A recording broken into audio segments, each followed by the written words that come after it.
After Buzzers, what's up? We're back with an all-new season of House of Lies, season 5 to be exact. And this is episode 1, Creative Destruction. I'm your girl, Rhavin, with the V McSweany, and we've got some catching up to do. So without further ado, let's go. You're tuning into the destination for TV superfan discussion, AfterBuzz TV.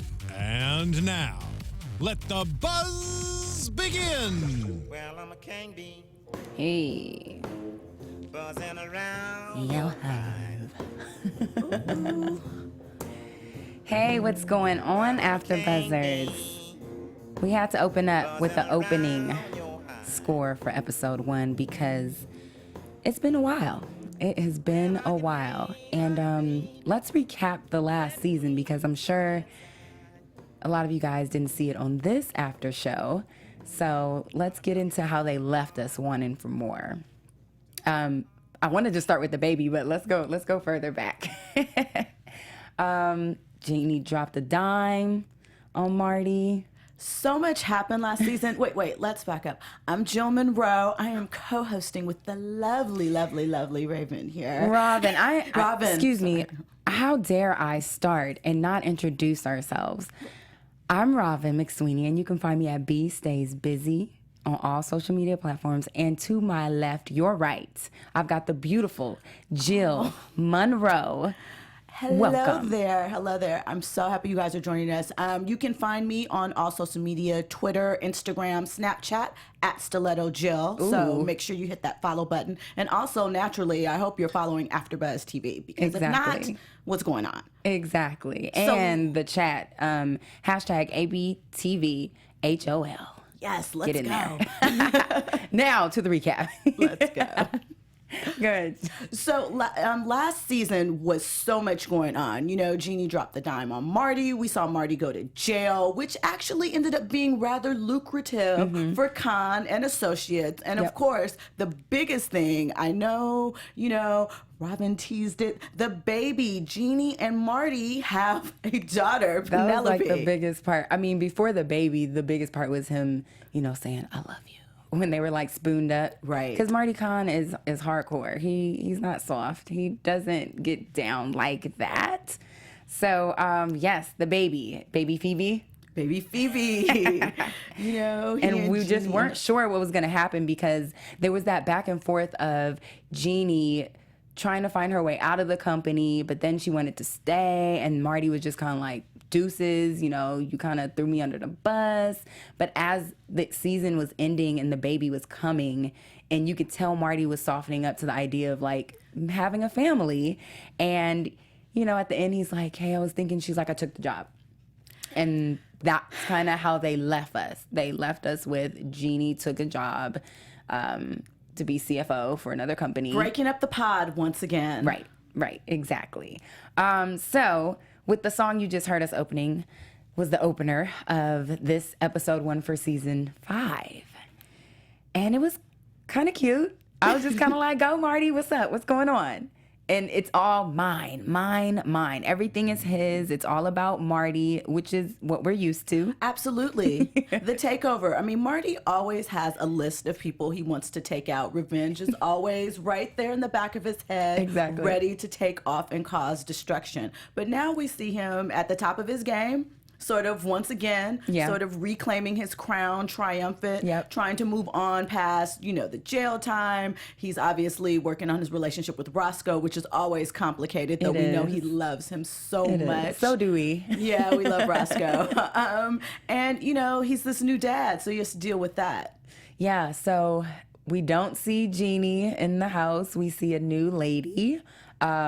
Claire, very health conscious. Yes, Claire is a total vegan. She's vegan. Okay. I know she's gonna probably have him on Runyon Canyon or some type of hike somewhere in the future. Exactly. You know, working on his fitness. Exactly. Keeping his stress levels down. Exactly.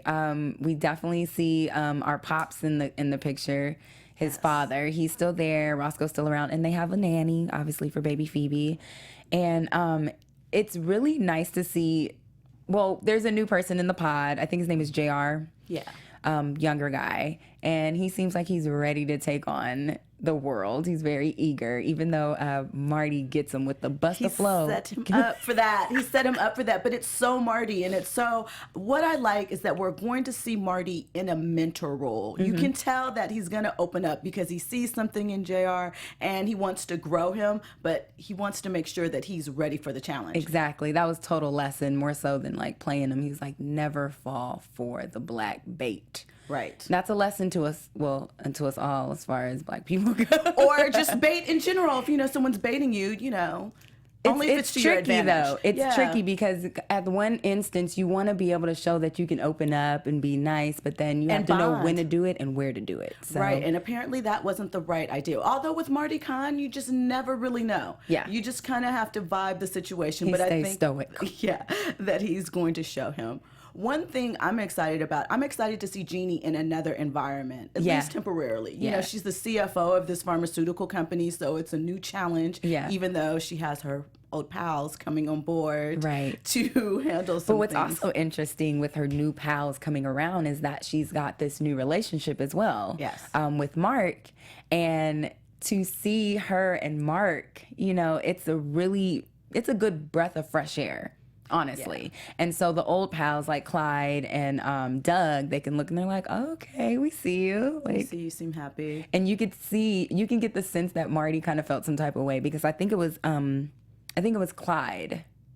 No, maybe Doug. I think it was Doug who gave her a really nice compliment about being with a really great guy in front of Marty. And Marty was like, excuse me. And he's like, oh, second greatest guy, second greatest relationship. And I thought that was really cute because I like that we can catch the parallels of both of these two different relationships with two people we thought were going to be together. I mean, I feel season. like Marty and Jeannie are sort of the yin and yang of each other, whereas they, you know, they're almost the same person, just in a male and female form. Right. And I think that may cause them trouble. I'm not convinced that we won't see them kind of circle back around later on down the line because their chemistry, they just that's can't. baby mama, baby daddy rules right there, you know.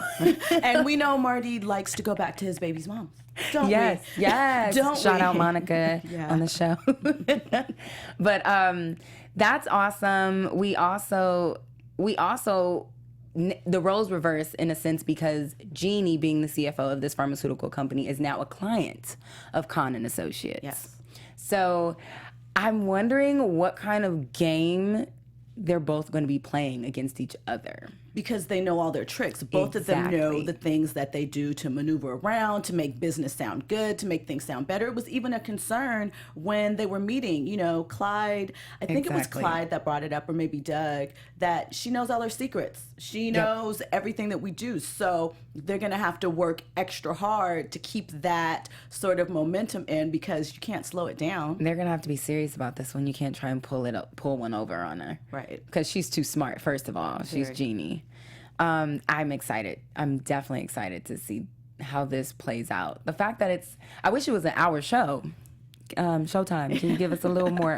Can you give us a little more? Open up a little more. So, go ahead. Just help us out. Exactly.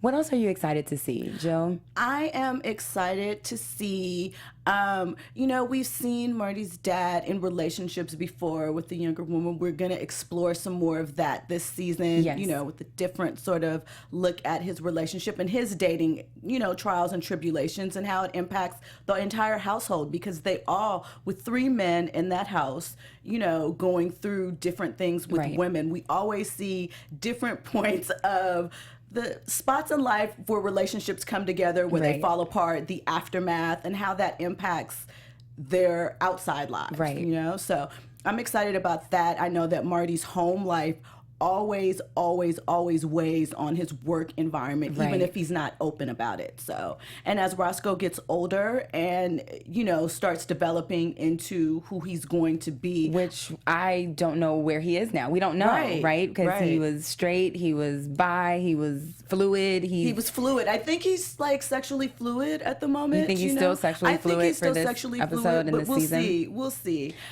You know, Doug with his ex-wife. Yes. I'm wondering if she's going to come back in the picture. I hope not. I mean, she was crazy, but he started kind of like, he started creeping on his own too. He did. Doug Which is not interesting. like Doug, but I get it. You know, he wants to be cool and accepted by his pod members, and at the same time, he wants to be a good guy. But he doesn't have it in him to be like, first of all, a player. He doesn't have swag. I think he he's very doesn't have smart. swag, but I think he will try. I definitely see him trying to sort of embark more on stepping outside of the pod and sort of, you know, taking more control, especially with Jeannie gone. I think he feels like the number 2 spot is there for the taking, and why Both not? him and Clyde feel that way. Yeah. Hence them fighting over this office that I think at the end of the episode, he gave it to Clyde. I think that they're still working on it. Yeah? Yeah, because Every time it's someone surprising. said something smart, he's like, all right, office good. That's why he gets the office. So Right. it's like, we'll see. I And think then they're I don't both know battling if for the Clyde is 100% okay with Marty. How do you feel about that? Because, I mean, there was some backstabbing there. Right. Obviously, there was some backstabbing with Jeannie. There was some backstabbing with Clyde. But when it's your pod, like your posse, your clique, you know, it's kind of like, obviously, he let him back in.